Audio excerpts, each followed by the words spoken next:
मेरे पास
क्या हुआ guys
how are you guys doing?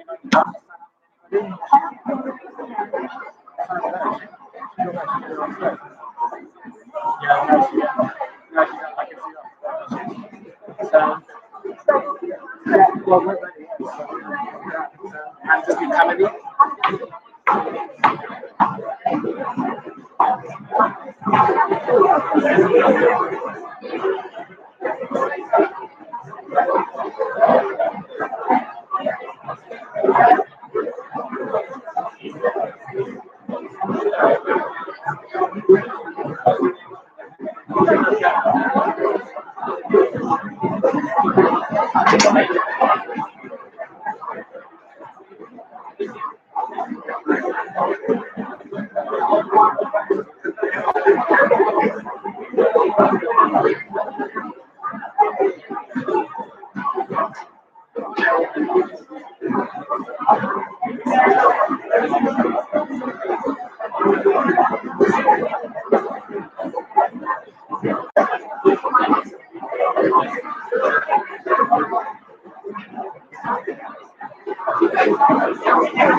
Hi everyone, good evening. Am I audible? Yeah? Okay. Thank you so much for joining us today. Mr. Rajan, Mr. Kishore, thank you so much for taking the time out to be with us here this evening. This is the annual India Town Hall of the National Indian Students and Alumni Union UK. For those of you who don't know about us, we are the pan-national body set up in 2012, which looks after students and alumni of Indian origin in the UK as young professionals. Amongst the very many things we do to help support our students here, we also, for a very long and hard battle, to the post-study work visa, which of course has returned since our campaigning alongside a number of other individuals, including Lord Williamoria, who has joined us here. Thank you so much for joining us. We launched the annual India Town Hall called Perspective last year. We called it Perspective for a very simple reason, which is that in today's times with technology in particular, it seems to have become very difficult to have a conversation without getting labeled a buck, or without getting labeled an aptard or a libtard or a pseudo-secular or various maligning terms. We live in the world's oldest democracy, right? And we are talking about the world's largest democracy. So we felt the least we can do as responsible citizens is to help facilitate a conversation that can touch upon difficult topics, a conversation that can touch upon topics that you might not necessarily feel very comfortable with, but a conversation that allows us as responsible citizens who have a duty to hold our elected officials to account to be well informed. I can make up my own mind, you can make up your own mind, but you need to be informed the right way. The problem is that the information we get these days isn't necessarily correct always. The problem is that there are various tools on Facebook, on Twitter, where, for instance, you can really target messages, to certain people along in line of what they believe, what to help them in their little echo chamber. Okay? So deepfakes, anyone heard of deepfakes here? Yeah, deepfakes are videos where we can now use technology to make anyone say whatever you want to say. You might not have said it, but that video will go viral. That's the sort of challenge we are faced with in today's times, where artificial intelligence, machine learning, and technology and a lot of innovation is being used for good. But equally, there is a lot of propaganda. There is a lot of false information deliberately being said, often subconsciously, not deliberately as well, because you don't know anything. We thought, why not start a focused conversation which takes place every year, where we bring eminent intellectuals such as Dr. Rajan. And can I have a round of applause, please?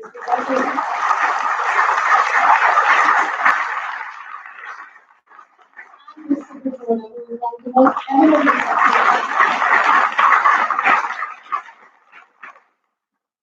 And this year, as you're aware, we're celebrating 150 years of Mahatma Gandhi.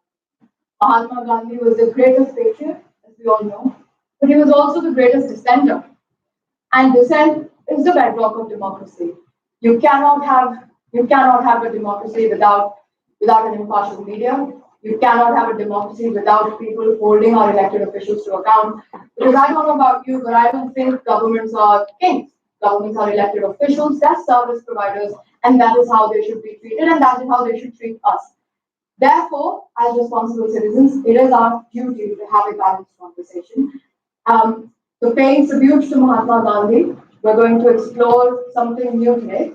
We're going to explore the challenges and the relevance of Mahatma Gandhi's teachings in today's times, particularly in the context of business and economic challenges. And we're very grateful to King's Business School for hosting our annual India Town Hall here today.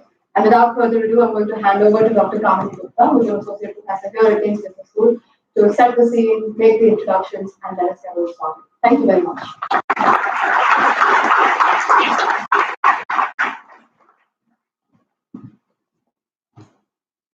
Thank you very much, Salam, for the introduction and for facilitating today's event. I'm very grateful and so King's College London.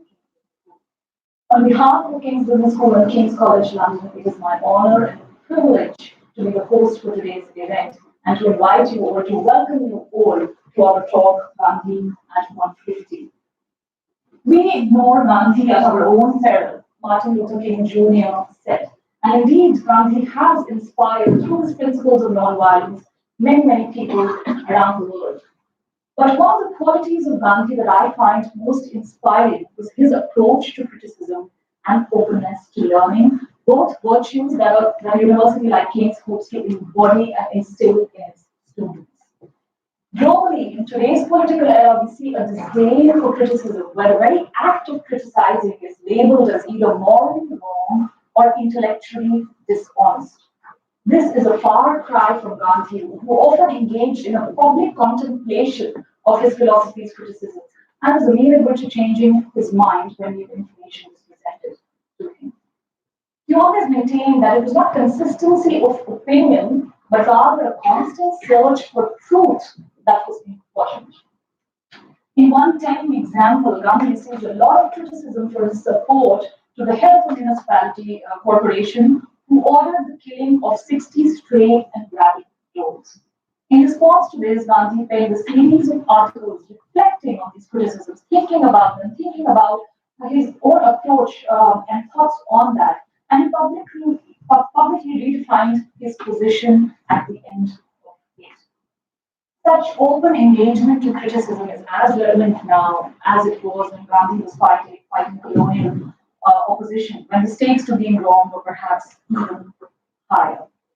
Thus, let us all remember that no one, not even Gandhi, is beyond reproach or criticism. Which brings me to my second point.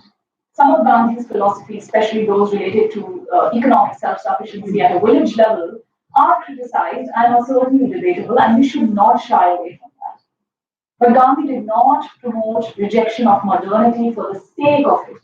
Instead, what he really aimed for was inclusive growth and to ensure that the hundreds of thousands of villages of India were not bypassed by economic prosperity in other areas.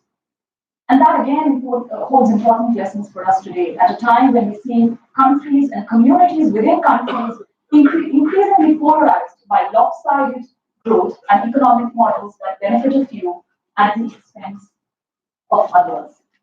We see that global wealth inequality has risen. In 2009, 380 people had as much wealth as the bottom 50%. By 2017, only 42 millionaires hold as much as the bottom 50% in the world. In the UK, we've observed this firsthand through the Brexit referendum, where we see the deep resentment that unequal growth and opportunities have brought, and the economic and social implications of that for everyone.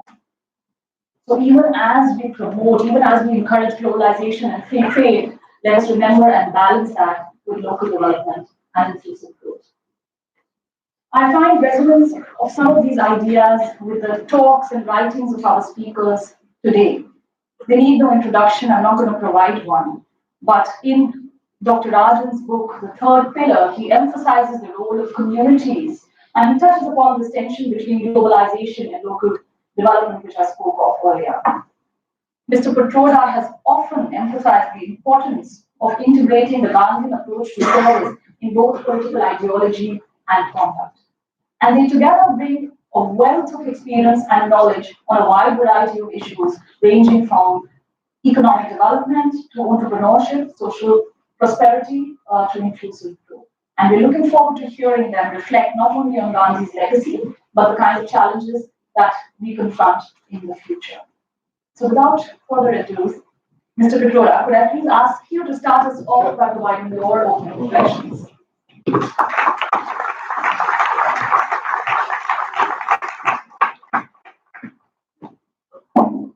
Thank you.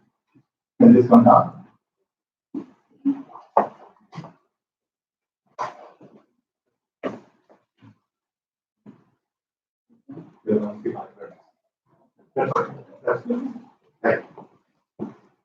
Friends, good afternoon. It is indeed a special privilege and honor for me to be here at King's College, especially with Raghu and others. I would thank organizers for the opportunity.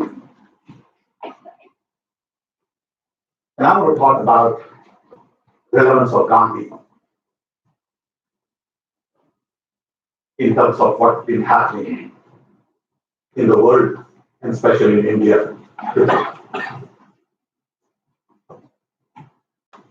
I believe Gandhi is more relevant today than ever before in the history. Gandhi is more relevant today because the world is essentially at crossroads. We are at crossroads because of connectivity.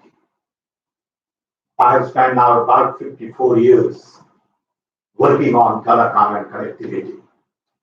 And the connectivity in terms of content, context, is really changing everything around us. I don't think we really understand the power of connectivity. We still use connectivity to do the same things we've been doing in the past, as opposed to trying to do things we have never done before. Because of this change, we are at crossroads. Look at what is happening in US, in UK, Brexit. In India, the BJP stock is going up, but economy is going down. Climate change, Turkey, Hong Kong. Everywhere you look around, you see a lot of stress in the system. I believe this stress has a lot to do with the power of connectivity and the changes that we are being faced. Technology has become a big force. Unfortunately, best brains in the world are busy solving problems of the rich, who really don't have problems to solve. And as a result, problems of the poor don't get the kind of attention we deserve. So you have this disconnect between the real needs and wants. So we keep producing things for the people who can buy and not give people enough power to buy. I was born in 1942 when Gandhi was still alive.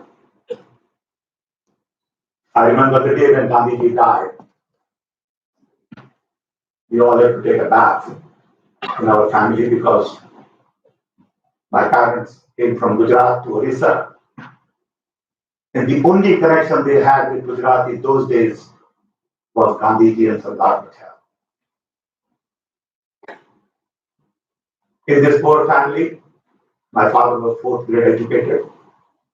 The main focus was really Gandhian way of living, rooted in so many simple values that Gandhi promoted there. When India became independent, my parents could feel that they were empowered by Gandhi. And they could send their children now to college. They are no longer a colony. So I went to school in Gujarat, studied Gandhian values. One fine day, read in the newspaper that President Kennedy has decided to send man onto the moon. I was young, energetic. I took a boat from India to Karachi, to Aden, to Egypt, to Italy, took a train to London, took a plane to New York, and took a bus to Chicago. And learned a great deal, and I've seen the differences in both sides of the ocean. Indian democracy, US productivity, efficiency. And I feel that there are lessons to learn from both sides. I worry about India today because my thinking based on Gandhian values tell me that ultimately Gandhi means to me specific issues in three areas. One, people, truth, trust, love, simplicity, and courage. Two, planet, environment, basic needs, sacrifice,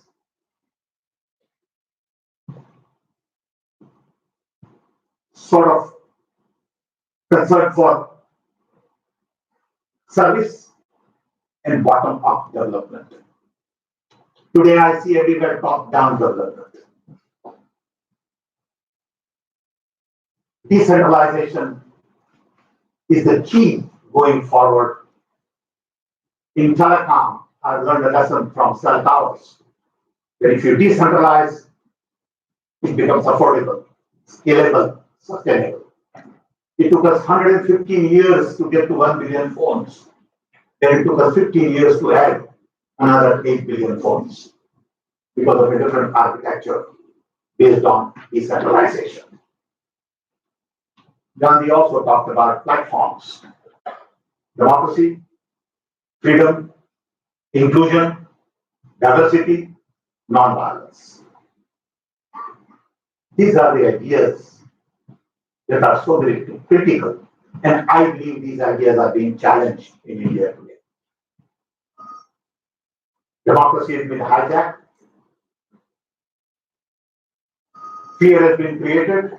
So I see exact opposite to what I believe in. When I talk about Gandhian idea of truth, lies are being propagated through social media, trolls, attacks. When I talk about trust, there is mistrust. When I talk about love, there is hate being propagated. When I talk about inclusion, they want to promote exclusion. Diversity, uniformity. And the list goes on and on and on.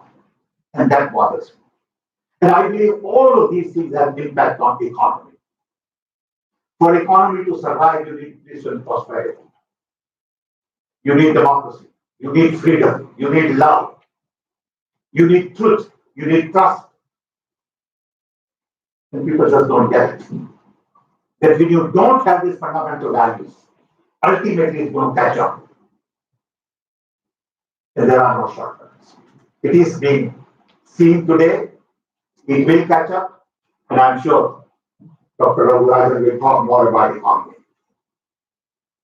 So to me, Gandhi is so very relevant to improve our economy, to get employment, to decentralize, to free systems. Just before we came here, Raghu and I had a conversation. Say, what are the solutions? We don't want to talk about problems, we want to talk about solutions.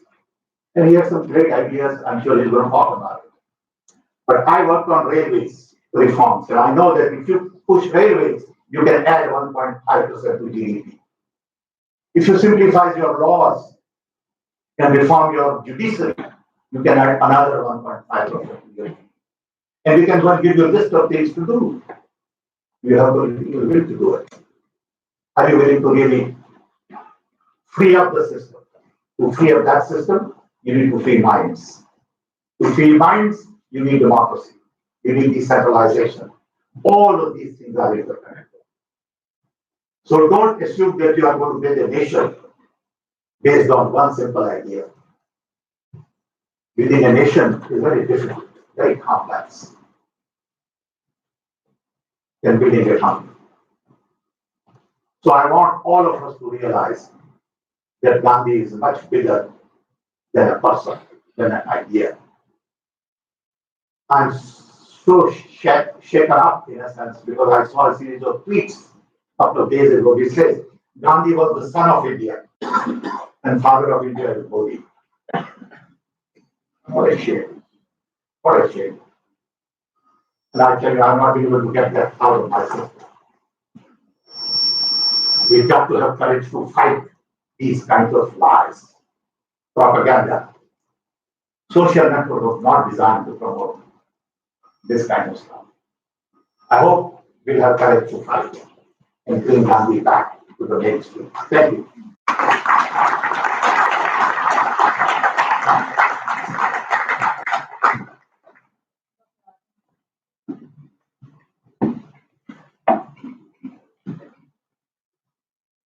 Thank you. Thank you for inviting me this afternoon, and thank you for giving me this opportunity to talk to all of you. I'm not an expert on Gandhi. I've read his books. I have been inspired by his life.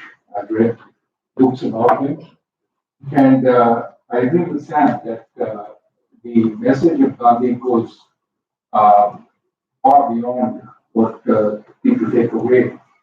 And it's a message which is still very vibrant, very important for today, especially in its emphasis that the answers come through dialogue, through respect and tolerance for one another, and that India is too diverse a nation to have one theme, one idea. The vision of Gandhi and Nehru was essentially a vibrant, varied India, and an India with many colors that were held together by mutual tolerance and respect. And I think that's important to remember. Sometimes people say, India's weakness is, for example, its democracy, its vibrant debate. Lee Kuan Yew, for example, thought that democracy held India back. Now, the reality is that even with our democracy, we've grown at 7%, give or take a little bit because of statistics, but 7% for the last 25 years. Now, that's an achievement, no matter what kind of country you are. But we've done it being democratic. We've also done it over the last few decades. There has been a constant process of decentralization, which Sam talked about. More powers going from the center to the states, and more from the states to the panchayats and the municipalities. Not enough, but we've done that over time. Every finance commission, for example, has pushed more funding down from the center to the states. And, next year, we probably will overtake the United States as being the second most important source of world growth, next only China, because we also have grown into a big economy. Now, of course, we've done a lot on growth, but we've also, in the process, accumulated some bags. You only have to go to some of the hill stations in India, and you see visually in front of you when you look at Shimla the problems with haphazard development. Beautiful hillsides now covered with rickety houses that you wonder what will happen if there's serious rainfall or an earthquake. So with development, we've got, overdevelopment sometimes. The floods in Srinagar, the floods in Chennai are evidence of poorly structured development. We've also got, to some extent, even though we are getting wealthier, we haven't dealt with the problems of poverty. For example, malnutrition, which is a crime on our children. We still have malnutrition today. And malnutrition condemns these children to a stunted existence where they won't have the full use of their faculties. And we still need to work on that because we have much higher levels of malnutrition and consistent with a country of our level of development. So we have our challenges. But we should also not forget we've come a long way.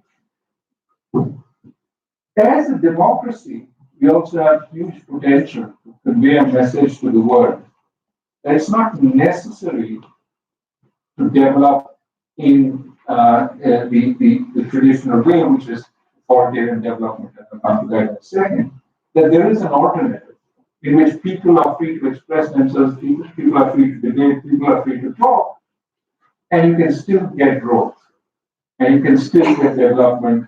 This is the message we could send to the rest of the world.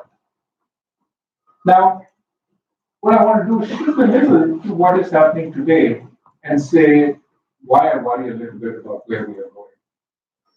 On the economic front, India has certainly slowed considerably in the last few quarters. Now, there is some hope that this is just a cyclical development. The world is slowing, we're also struggling. But I fear it's more than that.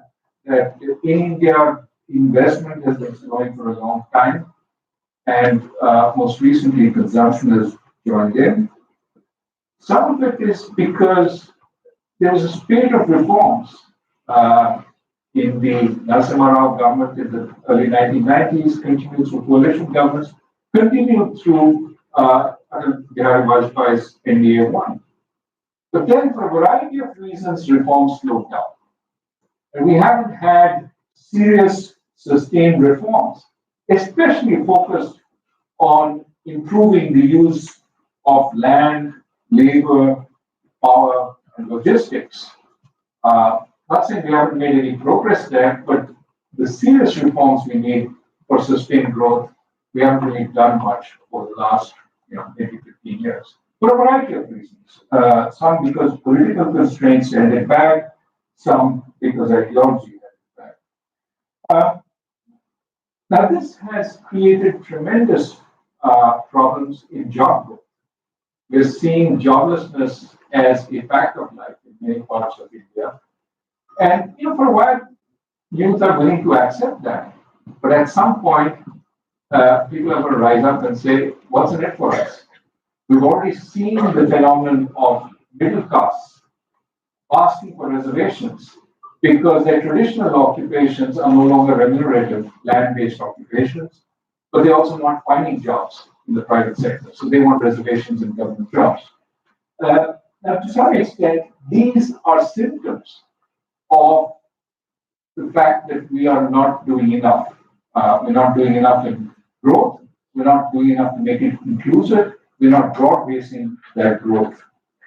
Now, in this environment, we have a government which certainly has a particular way of governing. It is much more centralized than certainly the previous two governments, the UPA 1 and UPA 2, but even perhaps more centralized than NDA 1. And it's both centralizing in practical terms, in the sense that a lot of decisions are made in the Prime Minister's office and not outside of the minister.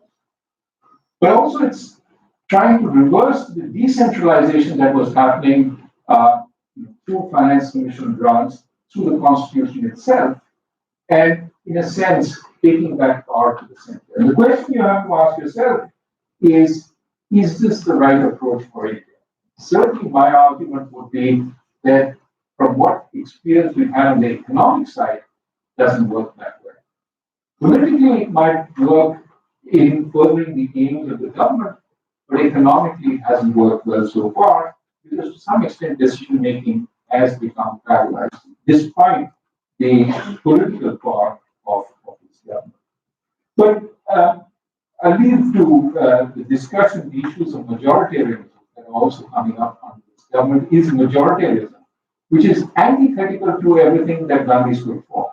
Is that the way we should be going? My way or the highway to all our minorities? And my sense is we can have a debate about that in the discussion. But I think there is a final point I want to sort of lay the ground for, and then we can have a broader discussion, which I think will be fruitful. Is Lee Kuan Yew right? Is it that we in India would be better off with a more authoritarian structure? A structure that makes the trains run on time, a structure that spreads gears through the country, a structure that works through a very strong bureaucracy and strong investigative agencies. A structure that, today one of our biggest problems is that we don't acquire land easily. We can't build out our infrastructure. Even the government's Mumbai to Ahmedabad high-speed rail project, its price project is slowed down because of problems with land acquisition. At least that's what we read in the papers. So should we become authoritarian? Should we, like our neighbors in the north, be able to take land from the farmers when we need it, develop, and get the benefits of growth? Is India better off becoming authoritarian? To some extent, this is an important question that we heard earlier. Everything should be debated. This is something worth debating because many Asian economies were more autocratic when they started growing. And partly catch-up growth, which is what they were into, is quite easy with centralized direction. Especially if you start off without having a huge amount of government capacity. In that case, give orders and ensure those orders are obeyed, because working to build consensus requires a far stronger government capacity. People who can work with people, people who can build consensus amongst the population. That's very hard. You see that as a necessity in industrial countries today. When you build a highway here, you have to get the people whose territory this highway goes through, whose land this highway goes through, to approve. For that, you have to have meetings, you have to convince them it's in their interest, and that requires far more government capacity than just saying, I've notified this land is the government's, clear out by the end of next week, right? So authoritarianism works when you have to make quick decisions, you don't have much government capacity, and in a sense, you know which direction to go because you're catching up. You don't have to worry about what kinds of decisions you have made. Now, many of these Asian economies, once they reached middle income, once they became more prosperous, once they approached the productive frontier, moved towards democracy. Why? Because as you're closer to the frontier, you need more innovation. You're not sure of the direction because you're no longer building just bridges and roads. You're inventing things. And the government doesn't know what to invent. You need people to be able to invent, and therefore decentralizing power, giving up power more broadly, democratization is important, as is a stronger market economy. Now, this seems to be something you see again and again across the world. There are no rich countries that are not democratic, except perhaps for the oil kingdoms. That almost every country which has become rich is democratic. And so the question we have to ask ourselves is, have we chosen the wrong path? We started off being democratic, and we don't need to become democratic because we're already there. But should we now think of becoming autocratic? Because then we'll build our roads and highways and etc. Then we will no corruption, which will put all the corrupted jail. We have a wonderful country. And then when the time comes, we can become democratic. I would argue that given where India is, it's a pipe dream to think that we can go back on our democracy. And to some extent, almost surely, if in fact we go towards a more authoritarian government, it's not going to be that disciplined East Asian authoritarianism. Instead, it's going to be more the Latin American populist authoritarianism. We're going to give freebies to everybody. We're going to make sure that they are nice and happy. And in the process, investment will falter, development will falter, eventually growth will falter, and that authoritarianism comes to that. Now, that's conjecture. That's a conjecture. But what is not a conjecture is that we are a country which is approaching middle income. We're not there yet. We still maybe we're about $2,000 per capita. By about 4,000, we should be truly middle income. So we need to double. That's probably a decade at normal rates of growth. Now, once we get there, moving forward from there, our democracy will be a great strength because we will have to debate, we will have to have ideas, we'll have to innovate, we'll have to challenge. But I would argue also that from here to there, even while we may not be able to build roads, even though we may not be able to build bridges as effectively as our neighbor to the north, we can certainly have more vibrant universities. We can certainly have a more vibrant cultural environment. And we can certainly start innovating earlier, given the resources and the GDP we have. So we can find alternative pathways. So if we can't go back to that system, and we do need this system going forward, why not make the best use of it? And the best use of it is expanding everything we do well. Our debating, our arguments, our knowledge creation in the universities. And for that, I would argue authoritarianism is the worst possible direction. We need to encourage the kinds of debates we've always had. We need to encourage institutions like JNU, which produced our latest Nobel Prize winner. We need to create an environment in India where, in fact, we can have an advantage in the service economy, which we already have some over. So I would argue going back to the old style of development, the Asian model, is probably not something that we will do well, given where we are. But let us invent a new model for ourselves, a model of growth which relies on our strengths, relies on our democracy, and feeds it. And even if Lee Kuan Yew is right, which I don't believe so, that democracy is an impediment to growth, it is an impediment which we cherish and we want. And that once we reach middle income, in fact, it will become an accelerator to growth. So let's strengthen our democracy, and I think there is something that we will. What's time for a discussion?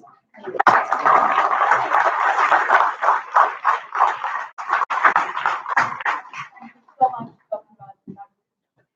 Very, very thought-provoking. And of course, I think we'll go out of here today having come up with an alternative model for socio-political economic growth, or certainly something to think about how it helps us out in that role. I think, Dr. Gupta, if we start off with, I know you have some questions. If we start off with that, and then we'll open the floor to questions. Thank you very much, Dr. Rajan, for your reflections. Dr. Rajan, you recently said in an interview that the central bank governance role has become more political in recent times. And we do indeed see politics drive economic policies in some cases in India, but also now the US and China, because of trade wars is perhaps being motivated by politics. To what extent is this healthy and what are the dangers of that? And is it utopian or even desirable to want economic policies to be completely devoid of political experience? So economic policies can't be independent of the politics. That's why we call it political economy, right? It has to be attuned to what's happening politically. At the same time, there are reasons why politicians have entrusted the technocrats with a number of activities, primarily because the politicians, when called upon at a particular point in time, may take a way out which is politically attractive, but economically problematic. Let me give you an example. Take just the issue of non-performing assets. Okay? Now, many of you are familiar with the term. It's a loan that a bank has made that comes back. Now, everyone wants to ignore the fact it's gone bad and to recognize it. The borrower doesn't want it to be turned bad. The banker doesn't want it to be turned bad because the banker will be accused of having made a bad loan in the first place. And so the banker wants to make a new loan to evergreen the old loan, to give the borrower the money to pay back. What about the politician? The politician doesn't want it to be recognized because it's, the politician has put more capital into the banks if it's state-owned banks. So nobody really wants to recognize this. The problem, of course, is these bad loans don't get good magically. That sort of miracle which turns them from good to bad doesn't happen. What happens is they grow bigger and bigger and worse and worse. So what is a 10 rupee loan which is bad becomes a 100 rupee loan which is bad. And now it becomes even more important to suppress it because, and when it finally comes out, when you can't suppress it any longer, it's a big hit to the budget, it's a big hit to the government, it's a big hit to the bank, and you get essentially paralysis. Better that it be recognized early. The only person who has an incentive to do that is a technocrat who really doesn't care about being elected, but who's entrusted with the job of ensuring that those bad loans are removed. That's why it sometimes makes sense to separate the technocracy from the politics. The strong political government always wants to keep intervening. In the long run, this is bad when it intervenes in areas where it really should keep out. The difficulty for governments is trying to figure out what those areas are and how to respect the institutions that previous governments, in their wisdom, have set up.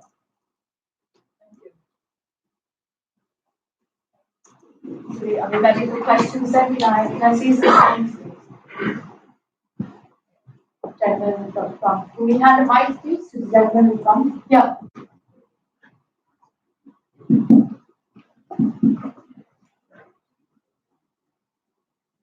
Good evening, Dr. Rajan. My question is to you. Indian banks are being monitored and governed by the RBI, including the cooperative banks.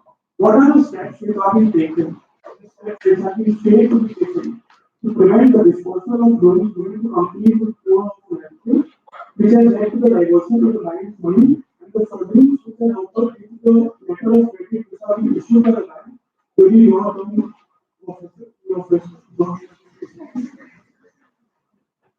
Well, I don't think you need to point to my term. This is a constant problem. It has happened over various terms. So it is a structural problem in India that in the cooperative sector, we have a whole set of banks which the ideal is a good one, that we want localized institutions that can lend locally and fulfill the needs of particular communities. The problem is many of them have very strong political affiliations, and some of the loans are not made on a commercial basis, but often on either political or non-commercial basis, as you talked about, some level of credit and so on.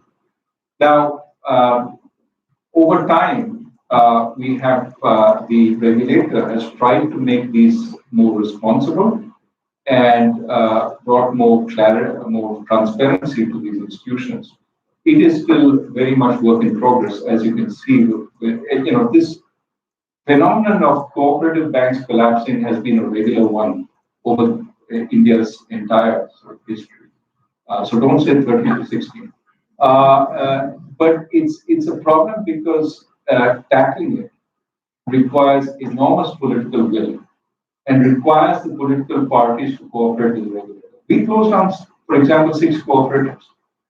We said these guys will not be allowed to even open up again because they've destroyed value. The state government came in, said we're going to put more capital into these guys, start them up again. I said you're not going to start them on the same board of directors. No way you're going to start them on the same board because these are guys who collapsed it. The problem is these are political parties who own these cooperatives, and they want to make sure that it stays within their camp. They were finally funded against my but fortunately with new boards. But that was a small battle. We have thousands of cooperatives, and it is a problem that needs to be resolved because it deeply. Now, some people may say, well, how big is the loss here relative to the loss, say, in the other sector or something else? The problem is we need to clean up the financial system first.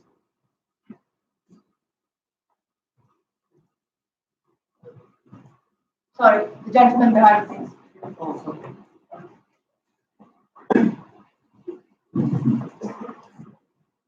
Yeah, please go ahead. Yeah, thank you for sharing your views with us, Assistant. My question is regarding the IBC policy bankruptcy law that came in 2016, 2016. And it has not really gone the way we would have expected, maybe, and we were talking about it. But I wanted to hear your views on is it the intervention from the government that is needed to make this? Or there are some other things which we are not being looking at, which can actually lead to a success, or we want to lead to the success which we are not seeing yet. By the way, I think we should talk about Gandhi also. You are in demand.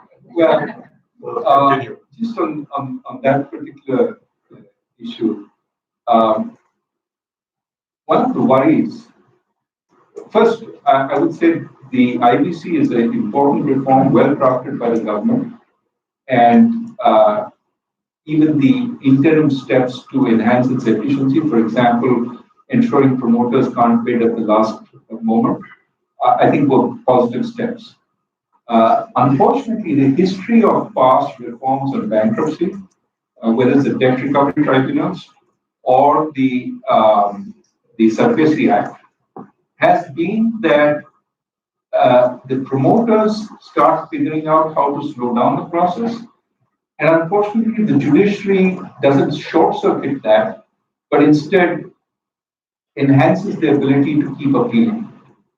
So something which should take a few months, then gets extended into years, and then becomes totally ineffective. Because at that point, once it takes years, the promoter goes to the banker and says, do you want to take me into this court and spend a few years there, or shall I give you 50 paise on the rupee and you settle for that. And I've seen some pretty horrendous attempts to settle like that. If we don't have a serious debt recovery process, right, then debt becomes a joke in India. It's essentially equity. It's equity with a cap because the banker takes the downside, doesn't get any of the upside. And that's what my friend Arvind Subramanian calls riskless capitalism. You can't have that. We were moving away from that. I think it is important that the judiciary introspect and ask why every one of these reforms is being thwarted. Isn't there a principle of natural justice by which the taxpayer, his or her money, is also important? It's not just the rights of the promoter. How do we make sure that a system works? The problem is every time we then bring in a more draconian system, which essentially pummels the small and medium-sized guy. But the big guy figures out how to get around it. We can't keep doing that. So it is important that we have a limit on the appeals, we have a limit on the intervention, and that, hopefully these are teething problems. But it may well be we are now into the era of not 270-day resolution, but multiple year resolution, in which case it's a failure. And we need to rethink again. But I think it's important that we have introspection on all sides. Dr. Rajan, I have a question on that point. So it's whether it's the judiciary, whether it's our ability to implement reforms in India, which you so talking about as well. Where are we stuck? So demonetization, either way, there's strong critics, there's strong supporters, but I think I appreciate your views on demonetization, GST, we have spoken about the fact that it wasn't really best implemented. And actually, is there a problem with us implementing our ideas and our policies in India because of the sheer scale of the country? And therefore, coming to your point about authoritarianism, is that for a temporary period? The time you said actually, no, we have to go back to democracy, we have to strengthen democracy. How in a country as complex as India do you implement reforms on such a massive scale? And we appreciate your views on that. Chinese have a term, crossing the river by hitting the stones. That means you take one step at a time to cross the river. They are a big country, bigger than ours, right?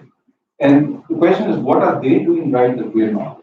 And I think one of the things they do is experiment to see what the consequences will be, figure out what the consequences are, and then roll out more widely. We need to do that. What instead we do is theorize. I'm being very, very a little too categorical. Obviously, we do experiment and all that. But some of these big projects, GST, for example, we have an idea of how it would work, and then we implement it and solve all the problems. Now, perhaps we should have started in some other way to just see what the dealing would be, maybe run a parallel thing without any implications for revenues until we knew that system worked, then move people over to that. I think there are different ways. You could have run it in small pilots before rolling it out. I don't think authoritarian decision making is really good for India because without inputs, we can get, I believe demonetization did an enormous amount of economic damage. Whether it did some political good, I leave that to others. But economic damage, partly because it was conceptualized in one place, and partly because it was rolled out without the. In fact, you couldn't experiment with demonetization because of the nature of the piece. But I think this we can do better. Now, it will help if we improve the quality of our bureaucracy. We have some very good people, but often capacity is missing. Sometimes because we have too few bureaucrats. People think we have a lot of bureaucrats. We actually have a small number relative to our population. We have too few to roll out some of the projects that we have. But I don't think it's beyond our capacity. And I don't think the need is for more authoritarianism. I think the need is for more sensible planning. And Mr. Petrola, during your time when you were advisor to the Prime Minister of India, we had a telecom revolution in India, which really brought mobile connectivity, phone connectivity to every corner of India and transformed us, set us on that path of transformation. What what was different during that time? What did you do? Was it what Abdullah was articulating? Is it implementation, ESCOMs? Tell us more about that. First of all, we have political will. Indira Gandhi agreed that she is going to back this up. When I gave her a presentation in 1980 and told her that IT and telecom will change the face of India, she understood that phrase. And she said, okay, let's do it. So political will from her, then that was passed on to Rajiv Gandhi, gave us the autonomy, flexibility, freedom that we needed. Two, we have domain expertise. We have a lot of talented people. We have a lot of young talent that we could mold. But then we have to shield ourselves from the government bureaucracy. So we set up a Taiwan commission. But bureaucracy would allow us to work. So I still remember the day I would go to Rahul at the Rajiv and said, look, Harry, I have to take the job as a secretary. Bureaucracy said it cannot be done because you're already a minister. You cannot have two titles. You cannot be a minister and still be a secretary. As a staff the minister, I want to be a secretary. So you needed someone with domain expertise to back the bullet and stay there for a while. If they can hire you in 12 months, you're finished. So you gotta have first political will, then domain expertise, then staying power in the system that is constantly attacking you, that wants to fight you, that don't want you to succeed because there are a lot of influences. Import law. I mean, we have cases when President of Siemens came to India and tried to convince Rajiv Gandhi that we should scrap what we were doing. And I had to pick up phone and call Rajiv and say, we are not going to do that. So you need that kind of combination. So when someone like you speaks on finance, Prime Minister has to listen. Okay, I say, look, this is not good, guys. I want to let you do it. It is that combination of domain expertise, political will, willing to listen, is what you do. People think they have all the answers. They have no clue. I know in telecom, look, BSNL was the seventh largest telecom company in the world in 2010 or 200 or 28, 2008. Seventh largest telecom company in the world today is bankrupt. Why is it bankrupt? Mismanagement, government interference, bunch of guys who don't know what they're talking about. Okay. And you have allowed them to do that. So I don't have to go and give you a list of things like this. Railway modernization. You put together an entire plan on railway modernization. Minister of Railway worked with us, agreed, and he goes and makes an announcement the next day that we are going to cut down a little bit of prices on tickets. What happened? Montagalati is able to buy political interference. No political will for railway reforms. And everything got on backtrack. So there are lots of examples of that. I have to just add that when you were CDOT, Yes. one of the prized sort of jobs for people leaving IIT was to work in CDOT because you gave them the freedom to innovate. Absolutely. And they felt, a lot of my friends, really smart guys, gave out scholarships. Absolutely. Went to work for them. We had 500 engineers, mostly from IITs. guys. And I remember Nandan Nilekani came and said, look, if Infosys doesn't work, will you hire me? Infosys had 5 people there, total staff. We provide 8 people. Jack Welch, as chairman of GE, was coming to India. Wanted to meet Rajiv Gandhi. Rajiv had no time, so Rajiv said, Sam, can you handle him? So I called Jairam Ramesh, who was my chief of staff. I said, Jairam, we're meeting Jack Welch. So I had a meeting with Jack, Montek and I and Jaran and his staff. And I said to Jack, Jack, I will sell you software. And Jack said, I'm not buying software, I will sell you engine. And I said, I'm not buying engine. So he said, what do we do? I said, well, we have nothing to do. So Montek got very upset saying Sam is locking horns with German TE. After about 60 seconds, Jack said, okay, tell me what you want. So we gave him a presentation on software, and I said, Jack, I want $10 million order from you. He agreed. Send a team to visit Bangalore. I get a call from London. We got an office. What do we do? I said, take them to Taj Mahal Hotel. Give them a lobby. Don't tell them you don't have office. When we got the order from GE, I picked up phone and called IDEA, Motorola, TI. That's how we started software industry. Nobody knows. Nobody understands the bunch of clowns. Okay? But that's what happens, guys. They get all the publicity. This story was that way. Nobody told this story to anybody. One fine day, I see on the front page of Austin Journal, 15 years ago, story between Santa Clara and Canada. You have to have that freedom. Then Prime Minister didn't interfere. He didn't say, what are you doing? Why did you call IBM? Why did you call Motorola? There's the ability to do things. Democratization, decentralization, flexibility, innovation. It's so very important. You know what this government did?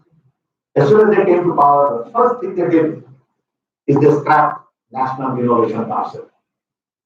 I was the chairman. I went to the government. I went to PM's office. I talked to PM also. He is a friend person.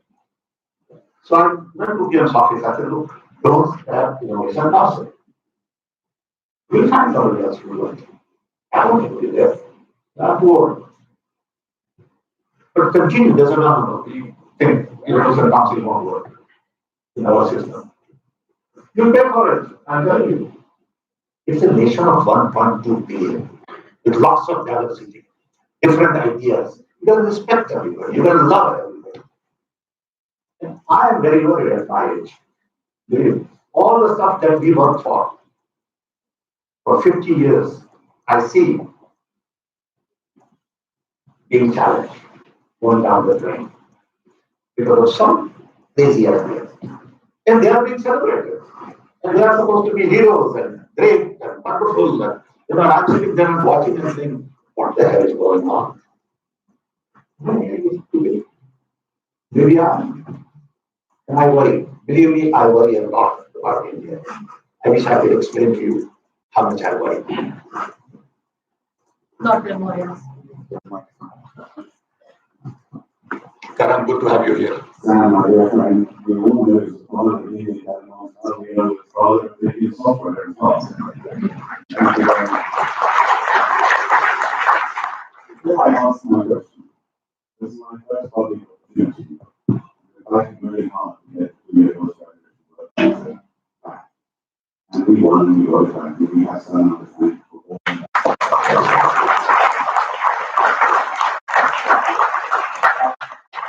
I'm also aware that the LSE and you was like 2 months after the financial crisis, 2008, November.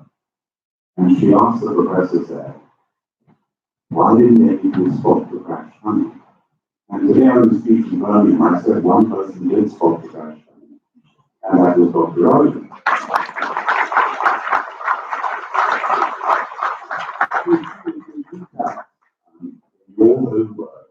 Good question. So we can all learn and we try and predict the next crisis. And linked to that, Sam mentioned right Brexit. What do you views on Brexit? This was going to help. Well, actually, the person she asked the question of was Chris Yarikam, who was a PhD student at Chicago. Very fine. So, what what made me worried then, and do I know anything about what's going to happen in the future? Well, first, what made me worried then was that I mean, cut a long story short, I saw banks showing a lot of profit and very little risk. And as a finance guy, you know, the only mantra which works in finance is there's no such thing as a free lunch. How are they making so much money while showing so little risk? And when you think about it, then you realize that what they're doing is effectively selling insurance. That's the way to make money without seemingly taking on risk. Think about an insurance company selling catastrophe insurance. Makes a lot of money. Steady profit every year until the catastrophe hits. That's when it pays out. This is what they were doing, taking deep out of the money insurance contracts, which they hope would never be called. But if a crisis hit, they would suffer big losses, right? That's sort of my thought, and then I went into what they were doing, and a lot of what they were doing was precisely that, writing guarantees against really bad events. And as the events started emerging, they got caught. There are various ways you can do that. One is explicitly writing those guarantees against various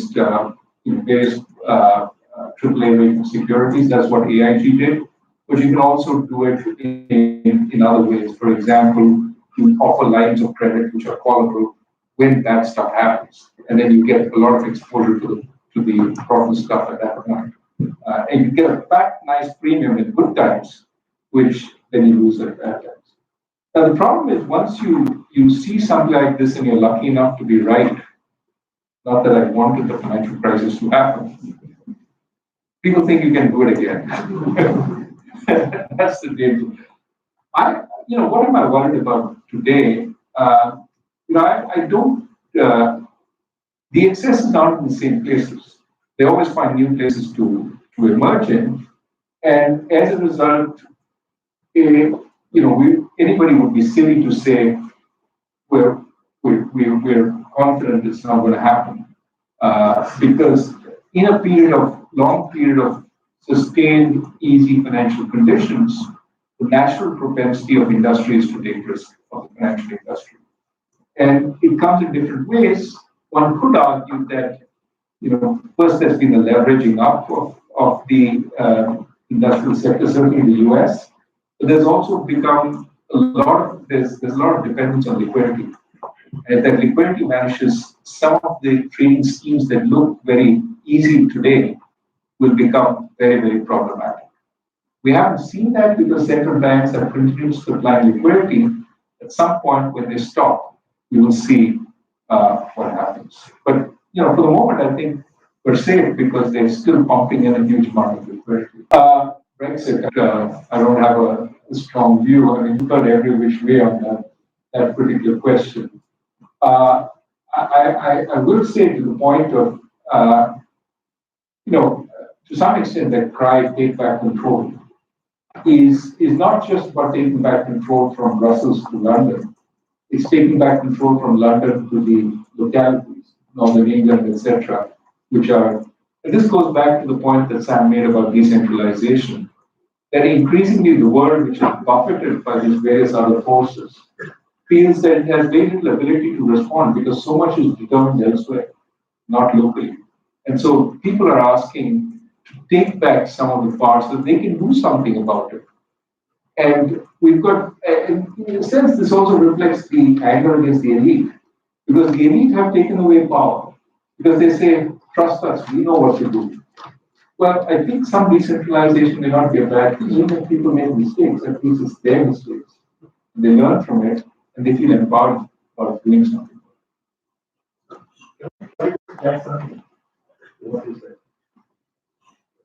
Yes, sure. You know what Raghu is saying in a different way is that the existing model is geared more towards exploitation. And the new models are designed for empowerment. And Tarakan is a great example. I go back to Telecom because I understand that market. Today, in Telecom, we could reduce costs substantially only because of decentralization. When I started my Telecom journey in 1965, we used to design huge, big telephone switching systems, 100,000 lines, number of 5 years S and all that. Now we design smallest little antenna in microcells. Each cell is a community by itself. You empower that community. You're done. But nobody wants to do that. They are afraid that if I empower that community, I lose control. Then I can't exploit. I don't think we'll have option. The way technology is moving, big data, analytics, robotics, machine learning, all that is moving towards empowering people. I am empowered with what I have. I can decide on my own destiny. You can't tell me what to do anymore. That phase is over. You may go through 10 years of back and forth, but you are on a wrong track. Genie is out of the bottle. Just accept it, expedite it, and empower everybody, irrespective of their race, religion, caste, color, education, rich, poor, everybody is going to be empowered. And you have no options. So, Sam, just to push you on that, I mean, it does give you the other option, right, of centralized control, surveillance technology, all that stuff also. Yeah, I think this is true, what but you that's not going to last too long. Okay? And what would you do by watching 1.3 billion people in China? So frankly, what then? So what do you do? So you got all this data, you know everything about me, what do I do, shopping, this and that. So what? And they think I'm going to buy shoe, but I'm not going to buy shoe. So I think you do too much. Okay. So in China, they are trying to sort of control so much data on people. Fine, you get 20, 30 guys who are groups, monitor them. But assume that on an average, everybody is good. Assume that there is no need to monitor you. For example. presuming we would. I know that much. I know that. But the point is, I think these guys are going too far on AI and robotics, machine learning. So, fine, I'm not to hide. You monitor it, fine, monitor it. Information technology is about openness, accessibility, connectivity, networking, democratization, decentralization. Nothing you can do. Girl in the middle, so we have time for one quick question.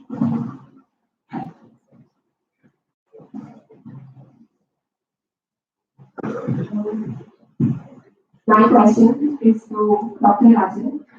You asked us today if we would economical or a sort of network structure, right? I mean, having served as a central bank and having enjoyed so much popularity amongst the youth, and you are definitely one of the most famous central bankers in India.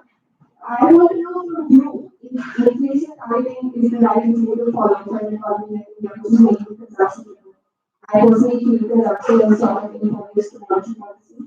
And secondly, also, I mean, central bankers around the world are sort of torn between chasing targets and stimulating growth. The central bank are explaining the whole negative interest rate territory, and for some reason, inflation is not picking up. We've been talking about innovation. Is inflation targeting regime an idea that we're tied to, or is it like we need to innovate on the whole monetary policy that was right now? It's a good question. The way you started, I thought you were going to ask something else. Look, inflation targeting was and is a technique for a particular time, a time of high inflation when you want to bring down inflation. And there's nothing magical about it. All you're saying is, I'm going to set a commitment for the central bank that it will try and achieve this target. And in India we used to do it. People sort of think inflation targeting is a new thing. No, the RBI used to say 5%, but nothing was formal about it, nothing was structured about it, And it wasn't even 5% was WPI or CPI, we weren't quite sure. What we did was formalize that process, and it had exactly what we intended it to have, which is bring down inflation. Now, was the central bank the only factor? No, obviously not. Other factors, the government did a lot on the food side to bring down food inflation.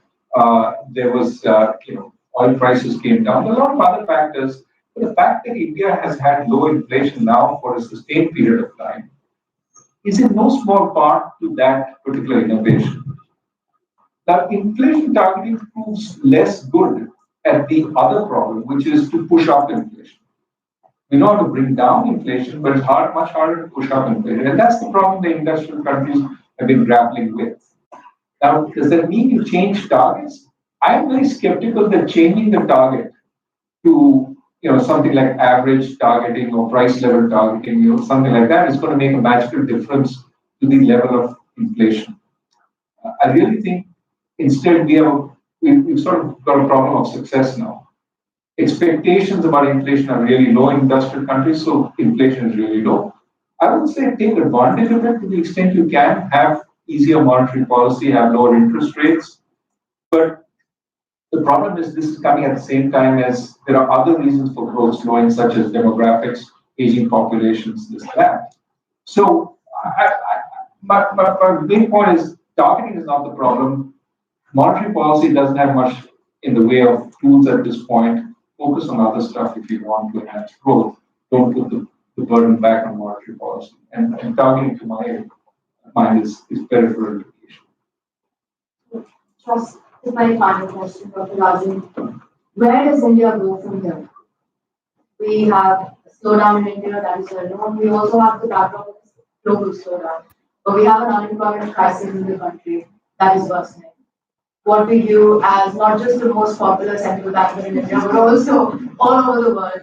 Do you have any recommendations that we would hope the Indian government takes on board?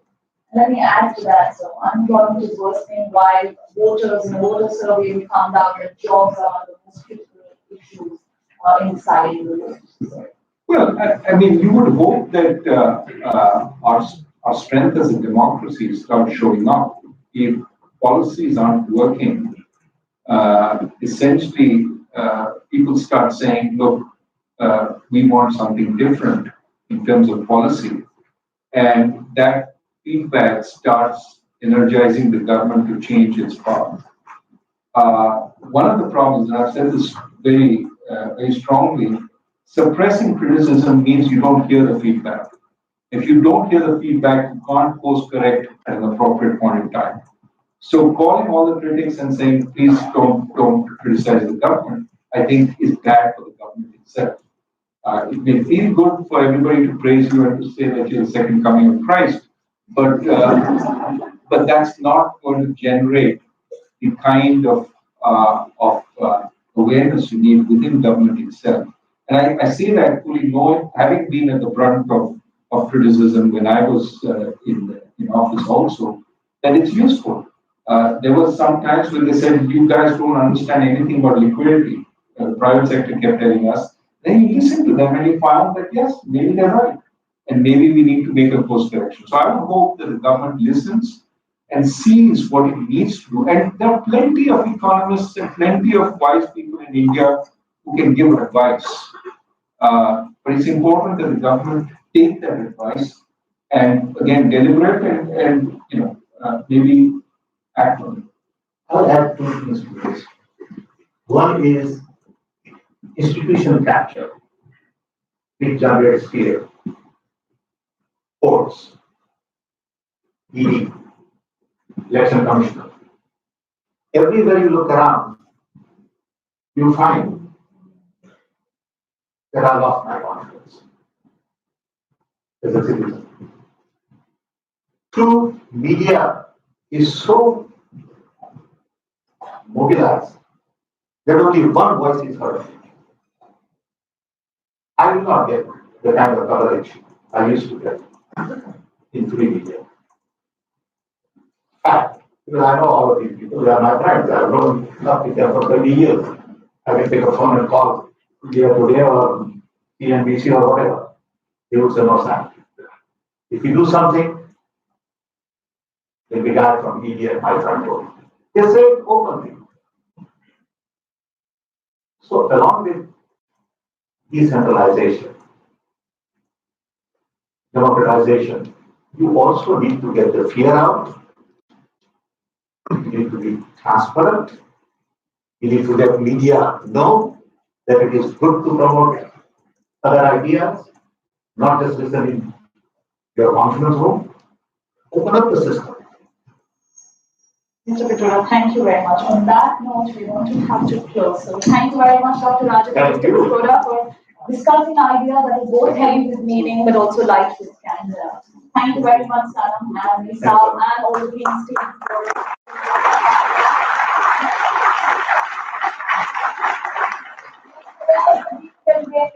very nice. They don't concentrate and discuss more and tweet less. And with this, I would like to I'm sorry, the teaching starts here in 5 minutes. I'll take one. Sorry, I'll take no. one. So you can just make a quick comment. Tell us, we can meet separately. We can meet separately.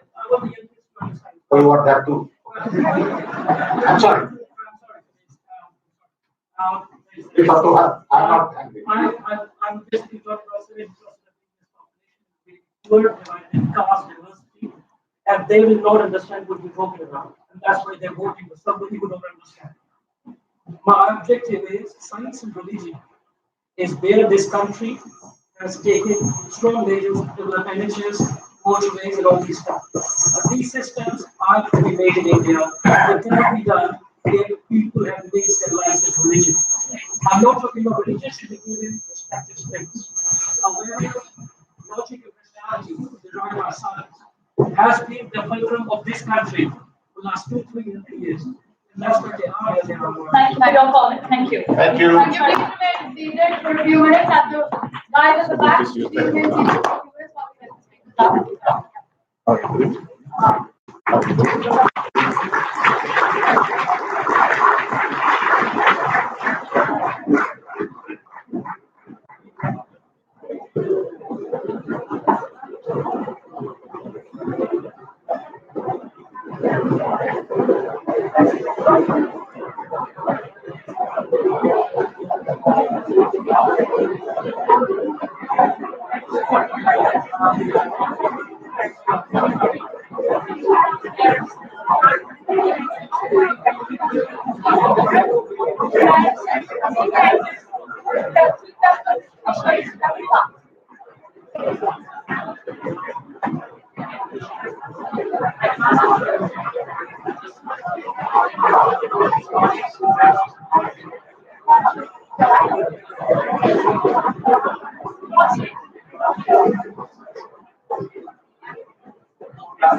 Thank you.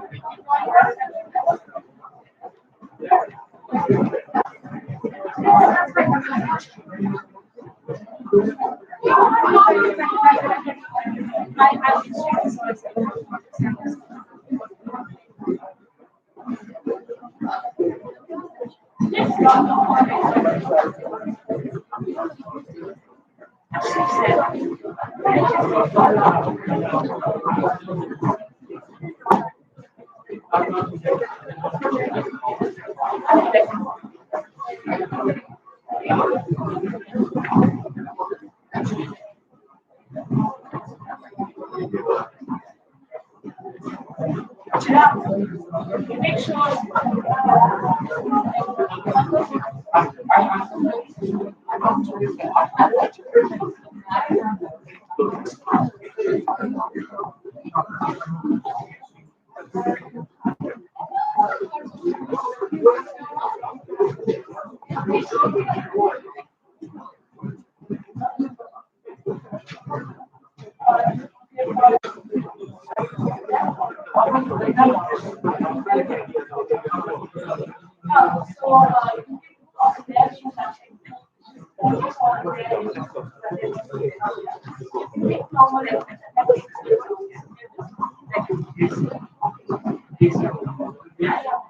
But there are some reasons if